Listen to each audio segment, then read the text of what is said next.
진리를 하면서 막 그랬는데, 할 말이 없더라고, 할 말이 없어요. 그래서는 안 된다고 막 제가 저보다 아랫사람이니까 야단을 치고 그러면 다 망쳐놓고 하나님 앞에 가서 당신이 실족시킨 사람들 다 줄 서놓으면 얼마나 되려고 그러냐고 막 몰아붙여가지고 그 다음에 안 했을 거예요, 아마. 내가 보니까 내 말을 들었을 것 같지가 않아. 죄송한 얘기입니다. 여기 바울이 그래서 기도하는 거예요. 그래서 이 기도를 안 할 수가 없는 거예요. 왜냐하면 우쭐댈 수밖에 없다고 성경에 써 있잖아요. 사랑은 세워준단 말이야. 그런데 고린도전서에 보니까 무슨 일을 하든지 다른 사람의 믿음을 세워주는 목적으로 해야지. 내가 그 사람 틀리게 해가지고 그 사람이 무너지면 못 받아들이고 수용을 못하면 어떻게 될 거예요? 무너지면, 믿음이 다 무너지면 그 다음에 어떻게 할 거예요? 그때는 또 성경파 가지고 딱 여기 보세요. 넘어지는 자는 주인에게 넘어졌으니까 주인이 알아서 세운다 그랬잖아요. 내가 무슨 상관이에요? 성경을 알아도 너무 잘 알아. 근데 또 거기서 갖다가 펴가지고. 그러니까요, 사랑 없는 지식이야말로 이게 무서운 거예요. 그냥 막 칼 뽑아가지고 막 휘두르는 거야, 그냥. 양날선 컴을 그냥. 예? 그래가지고 오히려 지식으로 무너진 사람이 어마어마하게. 그 지식을 많이 가지고 있는 사람들의 사랑 없는 행실 때문에 상처 입고 실족해서 교회 안 나고 있는 사람들이 부지기수로 저한테 찾아와서 왜 교회를 안 나오냐. 그나마 이제 회복이 되어진 사람들은 그 사람 얘기야.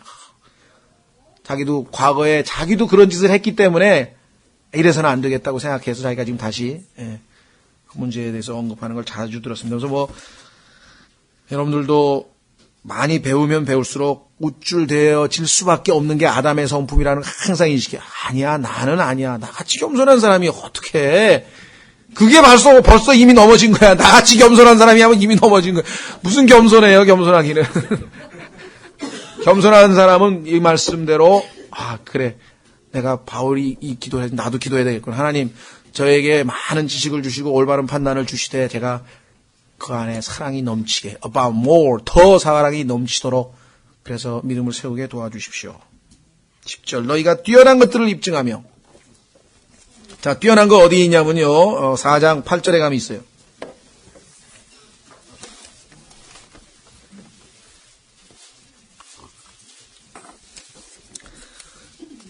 (4장 8절에) 가면은요, 우리가 생각해야 될 뛰어난 것들이 이렇게 기록되어 있네요. 끝으로 형제들아, 무엇이든지 진실한 것과 무엇이든지 정직한 것과 무엇이든지 의로운 것과 무엇이든지 순수한 것과 무엇이든지 사랑스러운 것과 무엇이든지 좋은 평판이 있는 것과 덕이 되는 것과 칭찬이 되는 것이 있거든.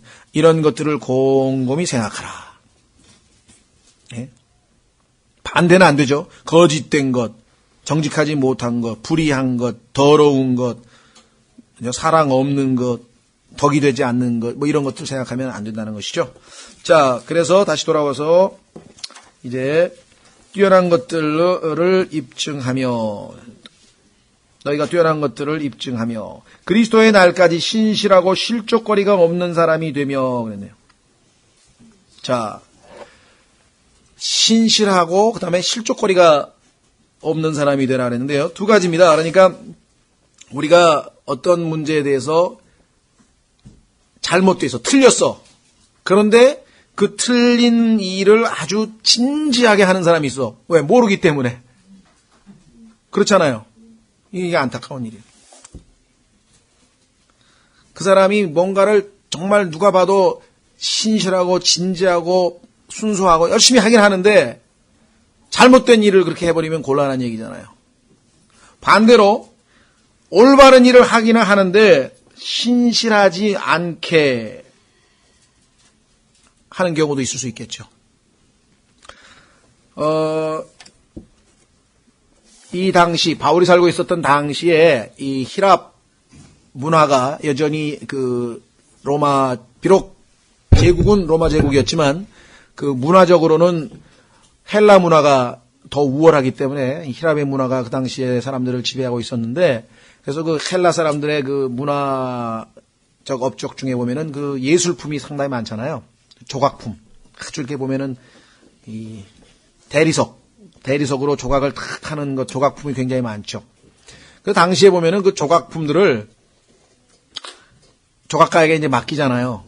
그러면 이제 대리석으로 이렇게 잘 해야 되는데 작품을 하다가 좀 망치는 부분이라든가 또는 좀 힘들게 잘 안 되는 부분 있잖아요. 그렇게 되면은 이 조각하는 사람이 속된 말로 좀 이제 사기를 치는 거야. 그러니까 밀랍 있죠, 밀랍. 양초 같은 거죠, 밀랍. 밀랍을 가져다가 거기다 싹 메꾼 다음에 그걸로 싹 조각을 하는 게 쉽잖아요. 대리석 조각은 얼마나 힘들어요. 그렇게 가지고 싹 해가지고 색깔이 같으니까 싹 만들어가지고 갖다 준다는 거예요. 그건 처음에는 다 훑어본 다음에 제가 원하는 모양으로 됐다 이거야. 그런데 날씨가 더워져가지고 여름이 되면 어떻게 되겠습니까? 그 초가 녹아버리면 이거 이런 일이 발생을 한다는 거예요. 그래서 항상 그 당시에 지혜로운 사람은 계약을 할 때 거기다 쓴대. 밀랍 없는 대리석으로만 할 것. 그래야 나중에 책임 추궁을 할 때 소위 말하면 저기를 할 수 있다는. 이게 이런 식의 소위 말하면 올바르게 대대로 하긴 했지만 사실은 이와 같이 신실하지 못한 경우도 있을 수 있다. 우리가 하나님 일을 할 때에도 올바른 일을 하지만 신실하지 않은 경우도 있고 반대의 경우도 있어요. 예를 들면 우리가 이 약, 그죠? 자기가 필요로 하는 약을 찾으러 갔는데 분명하게 그 아스피린 통에, 그죠? 들어있는 어떤 약을 하나 찾았어요. 보니까 정말 아스피린하고 똑같은 모양이고 색깔 똑같고 크기도 똑같고 그래가지고 자기가 그거를 아스피린인 줄 알고 갖다 먹었다 이게. 근데 보니까 통도 똑같고 양알도 똑같고 거의 똑같은데 보니까 아스피린이 아니야. 독약이야. 어떻게 되겠어요? 이 사람은 굉장히 진지하게 했지만 틀린 걸 하면 이게 또 문제가 생긴다는 거예요. 그러니까 그리스도인이 될 때는 균형을 잘 잡아야 돼요. 지금 우리가 부족한 거는 진지함입니다. 열심. 그래서 우리가 지금 열심, 진지함 이런 얘기는 우리 진영은 조금 부족한데요. 반대로 기존의 교계에 계신 분들은 그 정성, 진지함, 열심 그거는 정말 대단해요. 반면에 그들은 옳고 그름에 대해서 별로 관심이 없어. 그냥 뭐든지 정성으로 다 하면 되는 것처럼 지금 생각하는 경향이 있다는 것이죠. 그러니까 바울은 이 두 가지를 우리가 다 갖춰야 된다. 우리의 삶이 그리스도의 날까지 올바른 일을 진지하고 그죠? 바르게 하는 일, 이것이 그리스도인이 나아가야 될 길이다. 이렇게 해서 지금 기도를 했네요.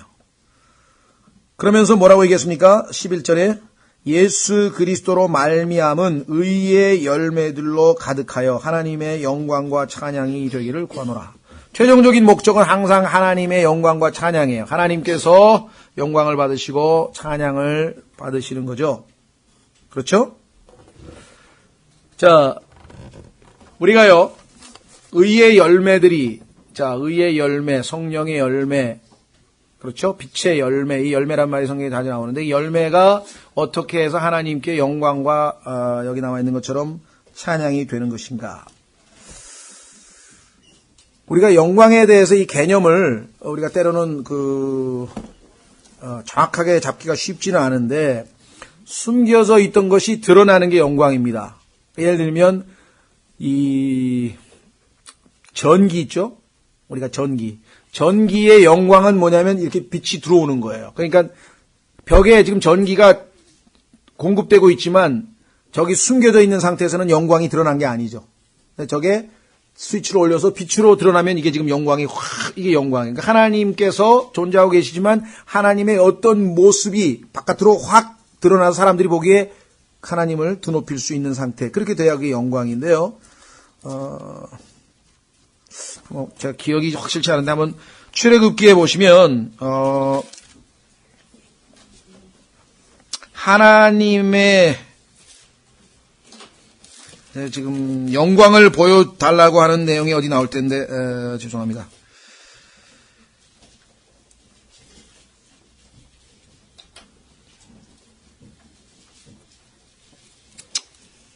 나중에 제가 여기 있네. 33장. 출애굽기 33장. 출애굽기 33장 보시면요. 18절에 모세가 이르되 이렇게 되어 있습니다. 18절에 모세가 이르되 간청하오니 주의 영광을 내게 보여주소서 하매. 우리 생각에는 갑자기 하늘에서 그냥 막 광채가 쫙 비치거나 불기둥이 막 임하거나 이런 걸 우리가 보통 좀 염두에 두잖아요. 실제로 또 그렇게 하나님께서 영광을 나타내시기도 하시죠. 예를 들면 예수 그리스도께서 변화산에 올라가셨을 때 햇빛보다 더 밝은 빛으로 확 변화되셨잖아요. 그래서 하나님의 영광 광채를 쫙 밝히셨잖아요. 그렇죠? 그러니까 뭔가 하나님께 속해 있는 뭔가가 바깥으로 확 드러나는 게 영광이거든요. 근데 이번에 영광을 보여줄 때는 하늘에서 음성이 들리거나 무슨 이런 게 아니라 하나님의 영광 가운데 하나가 무엇인가? 하나님의 선하심이라고 여기 기록돼. 보세요. 뭘 보여줬나? 19절. 그분께서 이르시되 내가 내 모든 선함을 내 앞에 지나가게 하고 주의 이름을 내 앞에 선포할 것이요. 또 은혜를 베풀 자에게 은혜를 베풀고 긍휼을 베풀 자에게 긍휼을 베풀리라 하시고. 그렇죠? 그러니까 여기서 지금 하나님께서 영광을 보여주신다고 할 때 하나님의 선하심을 보여줬다. 그러니까 여러분과 제가 의의 열매, 지금 아까 빌립보서에서는 의의 열매라 그랬잖아요. 그렇죠?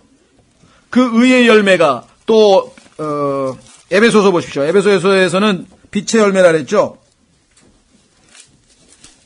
에베소서 5장, 성령의 열매, 죄송합니다. 에베소서 5장 9절에 보시면 성령의 열매는 모든 선함과 의와 진리 안에 있느니라. 그런데 이 성령의 열매는 9가지 특성을 가지고 있는 것이 갈라디아서 5장에 나와 있잖아요. 그렇죠? 자, 갑니다. 갈라디아서 5장 22절, 23절. 오직 성령의 열매는 9가지 특성, 사랑과 기쁨과 화평과 오래 참음과 부드러움과 선함과 믿음과 온유와 절제니. 자, 그 가운데서도 지금 빌립보서에서 바울은 무슨 열매를 기대하냐면 의의 열매들로 가득하여. 그러면 그 하나님의 의로운 성품이 우리를 통해서 표출되어지면 사람들이 참 하나님 놀라우신 의로우신 분이구나 하고 하나님께 영광을 돌릴 수가 있게 될 것입니다. 그렇죠? 자, 방법은 어떻게 하는가? 로마서 8장으로 가보십시오. 로마서 8장에 가시면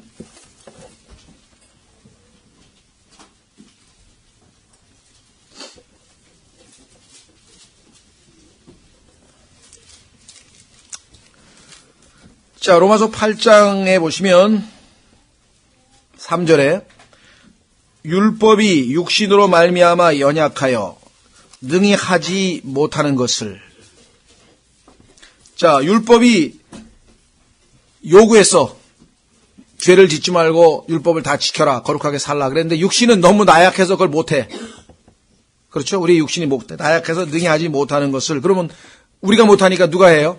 하나님이었다. 하나님께서는 하셨나니 어떤 방식으로 했냐면 곧 자신의 아들을 죄 있는 육신의 모양으로 보내시고 또 죄로 인하여 그 육신 안에서 죄를 정죄하셨느니라. 자, 율법이 요구하는 것은 죄를 정죄하는 것이에요. 그 요구사항대로 다 해줬어요. 하나님께서. 4절 이것은 육신을 따라 걷지 아니하고 성령을 따라 걷는 우리 안에서. 자, 중요합니다. 만약에 어떤 성경에 우리에 의해서 이렇게 번역이 된 성경은 이건 틀린 성경이에요. 우리 안에서 율법의 의가 성취되게 하려 하심이니라. 우리에 의해서 의로운 삶이 이루어지는 게 아니라 우리 안에서 의로운 삶이 성취되어져. 누구에 의해서? 그것이 바로 빌립보서 1장의 기도 내용 아니에요. 누구에 의해서라 그랬습니까? 11절에 예수 그리스도로 말미암은. 이 말미암이라는 게 바로 by Jesus Christ. 예수 그리스도에 의해서. 예수 그리스도로 말미암은. 그렇죠? 그러니까요. 우리하고 율법하고 아무 상관이 없는 것은 율법의 요구사항은 죄인은 죽는 거예요. 근데 우리는 죽으면 영원히 심판으로 끝나버려. 그러니까 하나님께서 우리를 대신해서 그 율법의 요구대로 십자가에서 죽으셨어. 그러니까 율법은 이제 침을 쏴버린 벌하고 똑같아. 더 이상 쏠 침이 없어. 끝나버렸다 이게. 무기가 없어요. 다 써버렸어요. 그렇죠?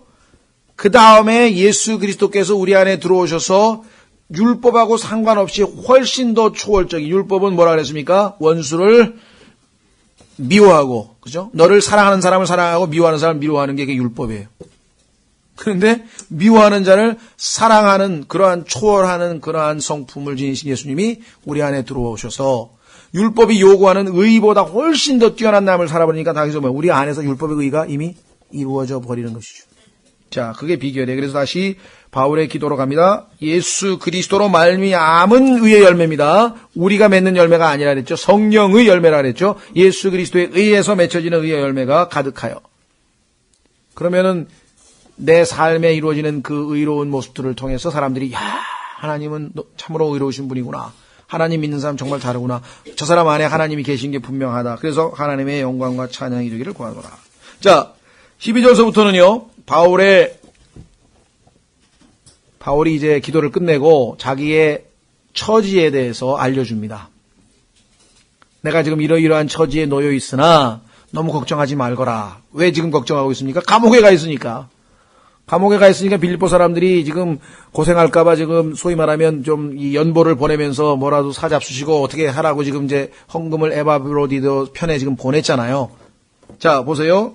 12절. 그러나 형제들아, 내게 일어난 일들이 도리어 복음을 진전시키는 기회가 된 줄을 너희가 알기를 내가 원하노라. 지금 여기서 바울에게 일어난 일은 무엇입니까? 바울에게 일어난 일. 감옥에 갇힌 거예요. 여러분은 뭐라 그러겠어요? 감옥에 갇혀 있으면 사람들한테. 내가 풀려날 수 있도록 필사적으로 기도해다오. 열심히 기도해다. 뭐 그 정도 얘기할 수 있겠죠. 그렇죠? 바울은 첫 번째 그 기도 나중에 물론 안 하는 거 아니에요. 하는데 뭐라고 얘기하냐면 걱정하지 말아요. 근심할 거 없다 얘기야. 왜? 내가 감옥에 갇힌 그것 때문에 복음이 더 잘 전파되고 있어. 그럼 내가 감옥에 안 갇혔더라도 하려고 하는 게 뭐야? 복음을 열심히 전파하는 거야. 하나님이 나에게 시키신 일이. 근데 감옥에 갇혔더니 더 잘 전파가 되면 얼마나 좋은 일이냐는 거예요. 예? 여기 그게 그 마음이에요. 여러분에게 일어난 불행을 이와 같은 각도에서 하나님의 관점에서 바라보면요. 얼마나 놀랍습니다. 지금 일본의 그 황제가 이름이 뭐지? 히로히토입니까? 일본 황제. 일본 저기 천황. 히로히토? 아직 안 죽었나요? 하여간 죽었나요? 그 히로히토라고 하는 황제가 2차 세계대전 때 이제 일본이 패배를 했잖아요. 그러고 나서 대국민 연설을 했는데 아주 그냥 명언을 하나 남겼대. 명언. 그 명언이 아주 세계적인 명언이 돼가지고 아주 많이 알려져 있는데 그게 뭐냐면 아주 멋진 말이에요. 사람의 가치, 한 인간의 가치는 그 사람이 실패했느냐 성공했느냐로만 판단하는 것이 아니라 그 사람이 실패를 어떻게 대처하느냐에 따라서도 판단할 수 있다. 그러니까 일본 국민들에게 우리가 지금 실패해서 지금 전쟁에 졌지만 이 전쟁에 진 상황에서 어떠한 마음 자세로 대하느냐에 따라서 일본 국민의 가치는 얼마든지 더 좋게 평가받을 수 있다. 그 말이에요. 그리스도인은 마찬가지. 그리스도인 지금 관점이 남들은 지금 감옥에 갔는데 그것도 억울하게 가셨습니다. 뭐 나쁜 일 하다 간 것도 아니고 복음을 전하다 갔으니까 이런 억울할 때가 있겠습니까? 모여서 이런 얘기를 할지 모르지만 근심 걱정할 거 없다. 이게. 왜? 복음이 어떻게 됐다고요? 진전시키는 기회가 될 줄을 너희가 알기를 내가 원하노라. 그것부터 알려주고 그리하여 그리스도 안에서 내가 결박당한 일이 온 궁궐 안과 다른 모든 곳에 드러나게 되었고 여유 있게 한마디 하네요. 내가 유명 인사가 됐다 이게. 이 바울이라고 하는 이 예수 그리스도의 아주 추종자 중에 아주 제일 독종이 하나 있는데 잡혔다 이게 드디어. 그냥 소문이 쫙 퍼졌대. 사람들한테. 그렇겠죠, 그렇죠? 제일 거물급일 거 아니에요. 잡혔어. 그래서 소문이 다 났어. 궁궐안과 다른 모든 것이 드러나게 됐고, 주 안에 있는 형제들 가운데 많은 이들이 내가 결박당한 일로 인해 확신을 갖게 돼요. 오히려 하나님께서 바울같이 훌륭한 분이 목숨을 걸고 저렇게 감옥에 가 있는데 우리가 가만히 있어도 되겠느냐. 이래가지고 막 열심을 내면서 더 복음을 열심히 전하니까 얼마나 또 좋은 일이냐 이거. 확신을 갖게 돼요. 두려움 없이 말씀을 더욱 담대히 말하게 되었느니라. 바울이 감옥에 가게 된 게 좀 겁이 많고 약간 두려워하는 그런 형제들에게 담대함을 불어넣어주는 계기가 되었다. 뿐만 아니라 15절 참으로 어떤 이들은 심지어 시기와 다툼으로 그리스도를 선포하고 또 어떤 이들은 선한 뜻으로 하나니 저들은 내가 결박당한 일에 고통을 더할 줄로 생각하여 성실하지 않게 다툼으로 그리스도를 선포하나 이들은 내가 복음을 변호하기 위해 세워진 줄 알고 사랑으로 하느니라. 문제는 뭐냐면요. 바울의 마음 자세예요. 그러니까 사랑으로 하는 사람들을 사귀고 그렇지 않은 자들을 멀리하라든가 뭐 이게 아니야 지금. 바울의 마음은 18절에 나와 있대. 그러면 무엇이냐? 그럼에도 불구하고 거칠애로 하든지 진실로 하든지 모든 방법으로 그리스도께서 선포되시나니 이로써 나는 기뻐하고 또 참으로 기뻐하리라. 한 팀은 복음을 전하긴 전하는데 어떻게 전하느냐? 이렇게 전하는 거예요. 야, 바울 선교팀인데 저 사람들이 지금 열심을 내다가 감옥에 갇혔어. 우리가 이참에 따라잡자 이거야. 에? 우리 선교 여기 뭐 바울 선교단이 있는가 하면 여기 또 무슨 선교단인지 모르지만 그러니까 무슨 선교단이 하나 또 있어. 이 선교단에서 잡혔다 이게 감옥에 갇혀서 꼼짝 못 하고 있다 이거야. 이참에 우리가 나가서 전도지 뿌리 그냥 팍 우리 숫자를 팍 늘리자 이거. 그런 마음 자세로 하는 거예요. 이 사람들은 그런 사람도 있어요. 에? 우리가 어제 갔던 수양관이 증가교회 수양관인데 성결교회입니다. 근데 어느 동네인지 모르겠는데 증가동이라는 데가 있대요. 그래서 그 증가동에다가 이제 교회를 세웠기 때문에 증가교회라고 해가지고 세웠는데 얼마 있다가 교회가 또 들어왔대. 근데 거기도 또 증가교회래. 또 얼마 있다 또 하나 들어왔대. 또 거기도 또 증가교회래. 그러면서 그 아내 하나 그 자매님인지 하여간 아주머니 한 분이 우리 동네 증가교회가 3개예요. 그래서 자기 목사님이 갔대요. 우리가 원조인데, 예, 원조 할매집인데, 우리가 원조인데 너희들이 증가교회라 그러면 어떡하냐 이거야. 근데 당신은 기독교 성결교 증가교회고 우리는 대한예수교 장로교 증가교회인데 뭐 어떠냐 해가지고 안 고쳤대. 그래서 여전히 3개가 있다는 거예요. 3개가 증가교회가. 그 중에서 우리 교회가 최고로 커요. 요거. 예? 그러니까 바울하고 지금 경쟁하는 사람들은 이참에 잘렸대게야. 하나님께서 바울을 묶어놨으니까 이참에 우리가 빨리 선교해가지고 상급 더 받자 이러고 지금 하는 사람이 있는가 하면 반대로 하나님의 가장 위대한 일꾼인 바울이 저렇게 손발이 묶여 있는데 정말 이때 우리야말로 바울의 손발이 돼서 그를 돕자. 그가 하나님의 일을 하는데 우리가 그의 사역의 연장선상이 돼서 그를 도와줘야 되지 않겠는가.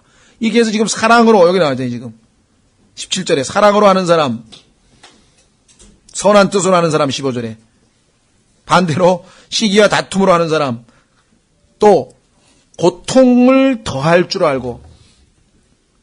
그게 무슨 소리입니까? 자기들이 열심히 전해가지고 막 자기네 교회가 더 커지면 바울이 마음 아파하고 괴로워할 줄로 알았던 모양이야. 그러니까 바울을 몰라도 한참 모르는 거지, 그지? 저 사람들이 지금 막 복음 전해서 교회가 막 일취월장 성장하고 있는데, 야, 나는 뭐냐 하고 바울이 막 괴로워할 줄 알았던 모양이야. 그래서 바울을 더 괴롭히게 하려고 우리는 더 열심히 하자 막 이러는 거예요. 이게 구원받은 그리스도인의 마음 속에 이런 게 있는 거예요. 이게 안 믿는 사람이 아니거든요. 여러분 어떠십니까? 이게요, 목회자들도 모이면 어느 교회에 사람 늘어난 거를 좋아하는 사람이 있고 풀이 죽는 사람이 있다고.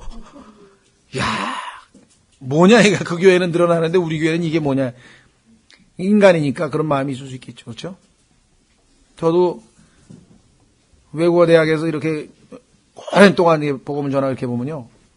무슨 뭐 여러 단체들이 막 열심히 전해요. 그 옆에서 이렇게 들어보면 좀 엉터리야 엉터리.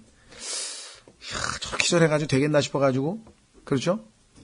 오히려 어떨 때는 막 안타까운 마음이 있고 그다음에 이미 교회 다니고 있는 사람을 자기 선교단체로 오라는 거야. 교회 그만 다니까. 교회가 봐야 복음도 없고 구원도 없고 완전 말짱 노르면 오라고 막 그래가지고 자기 선교단체로도 다 데려가가지고 그나마 조금 교회에서 열심히 있고 뭔가 일꾼들은 싹 빼갔어. 그래서 어떤 분이 그런 얘기를 하는 거예요. 자기는 뭐 우리나라에 여러 뭐 무슨 대학생 선교단체들이 많잖아요. 여러 선교단체들이 열심히 하는 것 자체를 반대하는 건 아닌데 그들은 파라 church, 다시 말해서 교회를 도와주기 위하여 존재해야 된단 말이에요. For the church, 영어로 얘기하면 라틴어로 파라. 그렇게 존재해야 되는데 그래서 일꾼을 양육시켜가지고 주일날은 다 거기서 보내가지고 교사로도 활용하고 열심히 일하고 또 여기 와서 훈련받고 또 가고 이렇게 해야 된다네. 원래는 그렇게 시작을 했거든요. 조금 시작하니까 욕심이 나는 거야. 거기 가봐야 뭐 예배도 예배 아니다. 이거 우리끼리 하자 그래가지고 거기서 아예 교회를 만들어가지고 그러면 그나마 한국에서 교회들마다 일꾼이 될 만한 사람들은 다 빼다가 딱 알짜배기만 빼버린 거 아니에요. 본인들 말로는 그래서 전열을 가다듬어서 뭐 효율적으로 복음을 전한다고 하지만 그런 성경적으로 하나님의 방법은 아니거든요. 하나님의 방법은 지역 교회들이 각자 튼튼하게 세워져서 역할을 하도록 하게 돼 있는 거지 그 중에서 알짜만 쫙 빼가지고 무슨 특수부대를 만들어가지고 무슨 뭐 하는 그건 아니잖아요. 그래서 지금도 다행히 뭐 조이 선교라든가 일부 선교단체는 자체 예배를 안 드립니다. 다 교회를 다니게 하고 훈련만 시키고 다 교회 가게 하는 게 이게 올바른 데고 그렇지 않고 이미 교회 가지 마 우리 와 해가지고 다 해서 자체 주일날에 그냥 이렇게 해서 예배를 드리는 데가 있어요. 그래서 내가 학생들의 추천하는 여긴 가지 말아라. 교회는 반드시 다녀야 되는 얘기예요. 가서 훈련을 받더라도 그렇게 얘기를. 초반에는 저도 그냥 그런 친구들 뭐 이렇게 하는 거 보면은 상당히 못마땅했는데 나중에 생각을 바꿨어요. 바울도 감옥에 있으면서도 기뻐했는데 어쨌든 하여간 전도는 되는 거 아니야. 예수 그리스도 믿으라고 하여간 전도지는 뿌리고 뭔가 하는 거 아니야. 동기가 어떻게 됐든 자기네 단체를 더 늘려가지고 뭐 세력 확장을 하려고 복음을 전하든 간에 예수 그리스도가 전파되는 건 사실이잖아요. 그렇죠? 그러고 나니까 내가 근심하고 걱정하고 그럴 필요가 없겠구나. 하나님께서 어차피 그래도 복음은 전파되는 거니까 각자 그런 데서 한 2, 3년 이렇게 열심히 전도 훈련 받다가 한계가 오면 또 하나님께서 마음을 움직여서 인도해서 또 진리 찾아서 여기 이렇게 다니게 해서 더 올바른 대로 가게 할 수도 있으신 거니까 그렇게 하죠. 자, 여기 중요한 얘기는 바울의 마음 자세입니다. 바울은 자기 중심적으로 사는 게 아니라 항상 초점이 하나님의 복음이 얼마만큼 더 전파되고 확장되고 진전되는가, 예수 그리스도께서 우리 삶을 통해서 얼마나 더 열매를 거두시고 영광을 받으시는가, 항상 거기에 초점이 가 있지 내가 뭐 어떻게 하나님이 꼭 나만 사용하셔야 됩니까? 하나님 나같이 유능한 일꾼을 그래 감옥에다 잡아두고 그게 하나님 그러실 수가 있습니까? 저 사람들 보세요. 제대로 복음도 잘 못 전하고 엉망인데. 그게 기도 안 하는데 이 바울은. 하나님은요 대단히 죄송하지만 우리보다 훨씬 더 지혜로우시고 모든 걸 다 아시거든요. 하나님의 놀라운 섭리적인 역사가 물론 다는 아닙니다만 깊이는 잘 몰라요. 그럼 한 가지만 추측을 해보세요. 자, 바울이 보니까 궁궐안과 13절에 모든 곳에 다 드러나게 돼가지고 당시에 궁궐에 있는 소위 말하면 우리로 치면 막 정부 종합청사에 있는 막 총리서부터 시작해가지고 막 장관이고 이런 사람들마다 다 한 번씩 구경 오는 거야.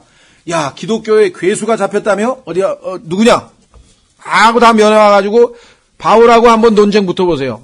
바울의 하나님이 함께 하시는 지혜로 말미암아 그래가지고 상당히 높은 지위에 있는 사람들이 많이 구원을 받아버린 거거든요. 그럼 그 사람들의 영향력이 또 얼마나? 그러니까 하나님께서 바울을 감옥에다 잡아두면요, 감옥에 있는 게 상책이에요. 나중에 기독교 역사에 보면 훨씬 더 그것 때문에 복음이 더 전파된 사실을 우리가 확인해 볼 수가 있어요. 그 이유 중에 하나는 여기 보면 궁궐에 갇혀놨기 때문에 아주 높은 사람들이 기독교의 괴수 한번 구경 가자고 다들 왔다고. 자네가 상당히 말주변이 좋다면서? 내가 들어보니까 무슨 마르스 언덕에 가가지고 그리스 철학자들을 거기다 에피큐로스 학파에다가 무슨 스토아 학파 이런 사람들을 그냥 납작하게 만들었다고 소문이 자자하던데 나하고 한번 붙어보자 이거야. 그렇게 했을 거 아니에요. 뻔히 상상이 된다고. 그러면 이 사람들은 또 얼마나 그런 걸 좋아해, 토론을. 참 뭐 이렇게 마셔가면서 그냥 밤새도록 할 거 아니에요. 근데 바울은 성령으로 충만해서 하나님의 지혜로 가득한 사람인데 당해내겠습니까? 가말리엘 문화에서 또 그리스 철학도 또 바삭하게 배워가지고 그러니까 전부 다들 놀랬을 거예요. 이게 그냥 믿습니다 복주 없어서 이게 아니구나. 이게 기복신앙이 아니구나. 이 친구 보니까 아는 게 막 에피큐로스서부터 그냥 거기에 단점서부터 막 쫙쫙 풀어내는데 그 사도행전 17장을 읽어보면요. 그냥 그 사람들이 듣다가 너무 대단한 다음에 한번 또 더 해보자고 막 그렇게 얘기하잖아요. 그렇죠? 자, 그래서 오늘은 여기까지입니다. 그래서 하나님께서 여러분을 감옥에 두던 진급을 시키던 진급을 안 시키던 전방을 보내던 후방을 보내던 하나님이 다 알아서 하시는 거예요. 그리고 그 결과는 다 유익하게 되고 하나님께 영광 돌리는 것이기 때문에 누구나 갖다가 안심하고 서울에 있는 아리수는 안심하고 두셔도 된다면서요. 서울시 안심하고 믿고 따라가시면 다 같이 이 시간 일어나셔서